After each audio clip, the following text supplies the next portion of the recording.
Welcome to Health Talk. I'm Dr. Manny. Fatalities from opioid overdose have quadrupled from 1999 to 2010. That's according to a JAMA study. Many of those cases are teens. And believe it or not, misuse often begins in the dentist's office.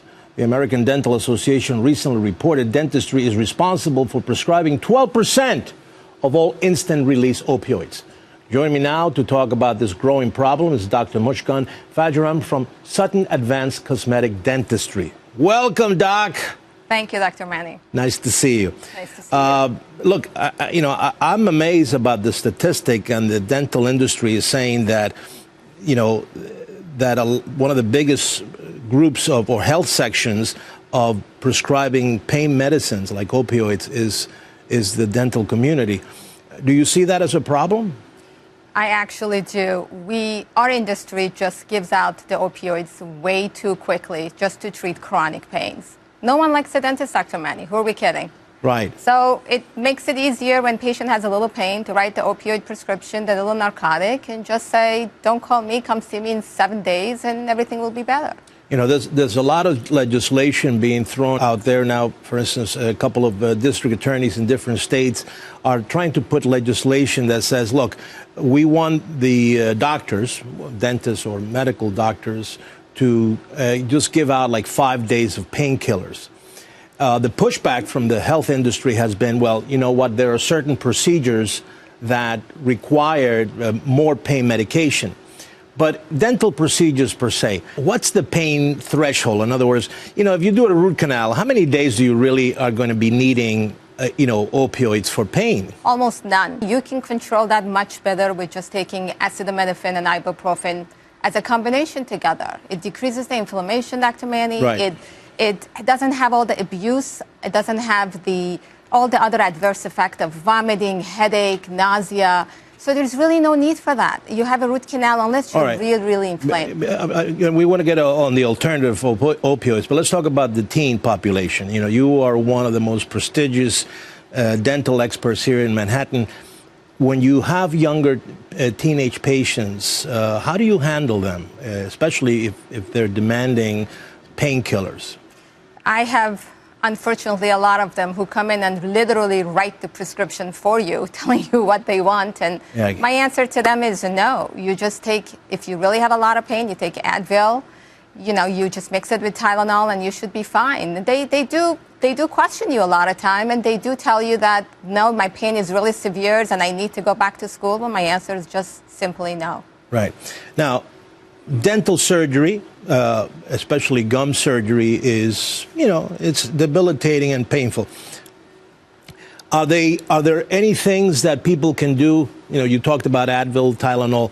Any alternative therapies out there that would relieve inflammation, especially after dental surgery, that would kind of take you away from giving, opioid medicines? 100%. Again, using ice, just plain ice, to put on 20 minutes and take off 20 minutes would decrease the inflammation right there. Right. And just taking, again, Advil and just regular ibuprofens and acetaminophen will decrease that tremendously. There is really, even for gum surgery, even for extraction, unless it's impacted tooth that they're removing, you don't need to take any of the opioid and narcotic. Now, one common dental procedure or dental condition that a lot of people complain is TMJ. Now, this gets a little bit into the chronic pain. It's like chronic back pain. A lot of people that have chronic back pain, they go to the doctor, they do this and the other, but usually these folks are in a high-risk category for becoming addicts, or at least dependent on opioids. What's the deal with TMJ? How should that be treated? There are mouth guards now that tremendously help, just controlling your TMJ. That now we can actually give Botox right in the condylar area, and it really do help. Botox do help the pain a lot. Right. There's acupuncture that you can use. I have actually a doctor that does that, and patients are very, very happy with it. So there are many ways to do it before you go again to actually push the patient into analgesics. All right. So here's the bottom line, because I'm a big proponent of less regulation. The criticism in the health industry is that we doctors sometimes don't monitor ourselves well. and don't, we don't do sometimes what we should be doing. How is, now that we have these facts, right? We have the opioid epidemic, teenagers dying overwhelmingly in large amounts because they have become addicted through opioids and then they end up with heroin. What is the dental industry doing to regulate itself? I mean, what is the dialogue that when you go to your conferences and you hear the literature in the dental world, what's happening with trying to reduce this 12% infiltration of use of opioids in the dental industry?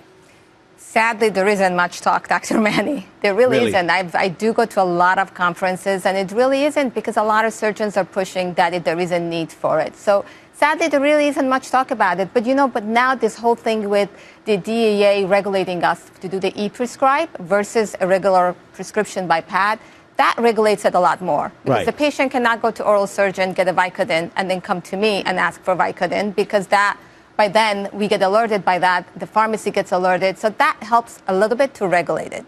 What advice would you give to patients to think about the use of these drugs?